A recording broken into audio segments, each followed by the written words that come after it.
Hello students, let's see this question. The question says Kp for a reaction A gas gives you B gas plus C gas is at 25 degree Celsius is 10 atm. मतलब आपको ये जो equilibrium reaction दी गई है, ठीक है, इसमें सारे सब्सटेंसेस गैस में हैं, तो अगर ये जब इक्विलिब्रियम स्टेट पर पहुंचेगा तो इसका इक्विलिब्रियम कांस्टेंट जो कि हम पार्शियल प्रेशर के टर्म्स में निकालेंगे तो Kp कह देंगे 25 डिग्री सेल्सियस पे इसकी वैल्यू कितनी है, 10 atm है.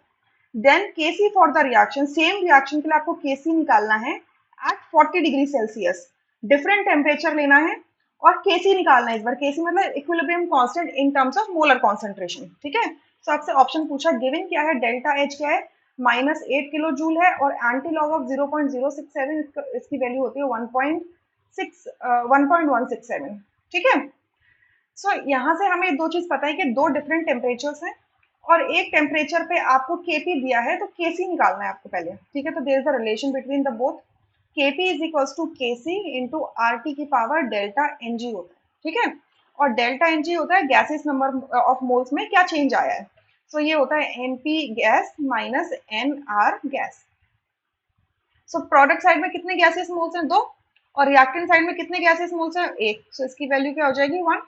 So therefore Kp is equals to Kc into RT हो जाएगा, ठीक है.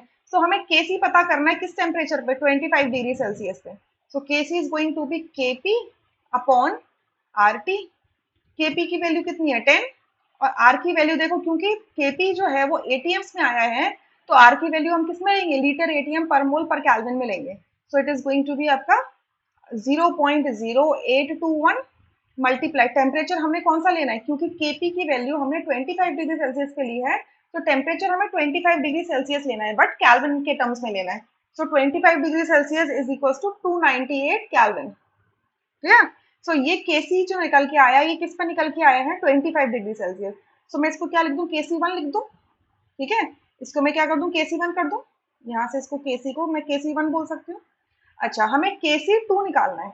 Kc2 ये किस पे होगा, ये हमें किस टेम्परेचर पे निकालना है, 40 डिग्री सेल्सियस पे निकालना है. 40 डिग्री सेल्सियस क्या होता है, 273 में 273 में अगर मैं 40 ऐड कर दूं तो कितना आ जाएगा, 313 केल्विन आ जाएगा, ठीक है. तो इस पे हमें Kc निकालना है. So now there is a relationship between both.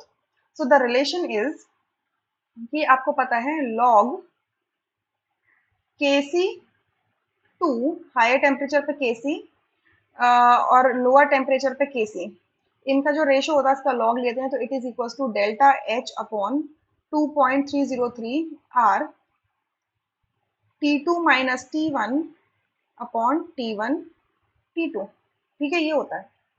तो यहाँ से अगर मैं पूरी वैल्यू डाल दूं, सो आपको डेल्टा H की वैल्यू दी है -8 किलो जूल, तो हो जाएगा -8000 जूल.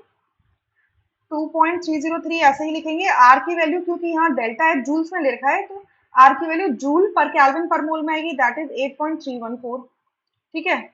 अब T2 माइनस T1 करोगे मतलब 313 केल्विन माइनस 298 केल्विन, तो ये कितना हो जाएगा, 15. और T1 की वैल्यू कितनी है, 298, एंड T2 की वैल्यू कितनी है, 313.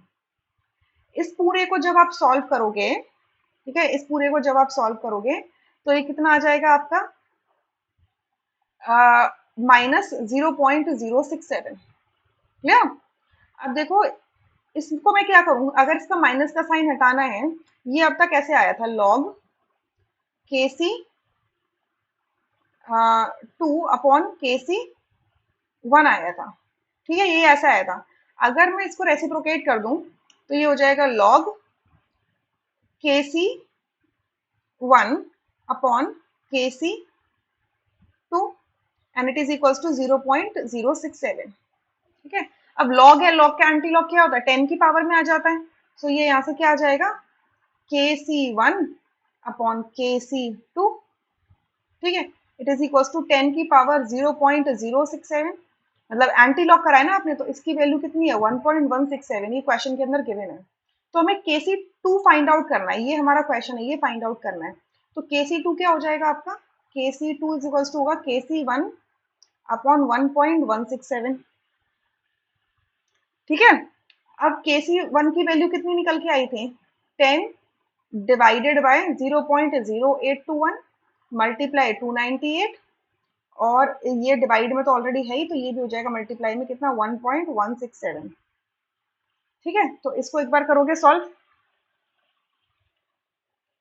राइट, इसको हम करेंगे सॉल्व। तो ये सॉल्व करके कितना आता है, लेट्स चेक। इसकी वैल्यू सॉल्व करके आ जाती है हमारी 0.3502। ठीक है, इसको अगर मैं एक्सपोनेंट्स के टर्म्स में लिखूंगी तो क्या लिख सकती हूँ, 3.502 इंटू 10⁻⁻1 लिखूंगी। ठीक है, यही लिखूंगी। अब देखो इनमें से कोई सा भी ऑप्शन नियरेस्ट नहीं आ रहा। ये 3.8 आ रहा है, ये 3.3 आ रहा है, बट हमारा आंसर 3.5 आ रहा है। क्लियर?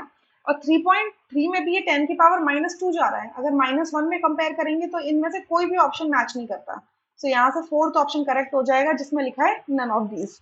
तो इस पूरे क्वेश्चन में सिर्फ एक ही ऑप्शन करेक्ट है, rest options are incorrect. I hope you understood this question really very well. Thank you.